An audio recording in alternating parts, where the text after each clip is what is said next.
செவி கொடுத்து என் சத்தத்தை கேளுங்கள், நான் சொல்வதை கவனித்து கேளுங்கள் என்று எழுதப்பட்டிருக்கிற வேத வாக்கியத்திற்காக எங்கள் தேவாதி தேவனுக்கு கோடான கோடி ஸ்தோத்திரங்கள் உண்டாகட்டும்.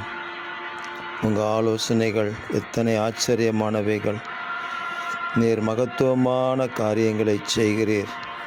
தேவரீர், உங்கள் வார்த்தைகள் எங்கள் காதுகளிலே தொனிக்கும்படி ஒவ்வொரு நாளும் எங்களோட கூட பேசுவீராக. கர்த்தர் எங்களுடனே சொல்லுகிறதை நாங்கள் கேட்டு இந்த உலகத்துக்கு அறிவிக்கிறதற்கு கிருபை தாருங்க. விடுதலைக்காக நன்மைக்காக காத்திருக்கிற ஜனங்களுக்கு மத்தியில் உங்கள் வார்த்தைகளை சொல்வதற்கு தேவ ஆலோசனை எங்கள் மூலமாக வெளிப்படட்டும். எங்களை அபிஷேகித்து ஆட்கொண்டு ஆசீர்வதித்து வழிநடத்தி ஜெயம் தருவீராக. இரட்சகர் இயேசு கிறிஸ்துவின் நாமத்தில் ஜெபிக்கிறோம் பிதாவே. ஆமேன், ஆமேன், ஆமேன்.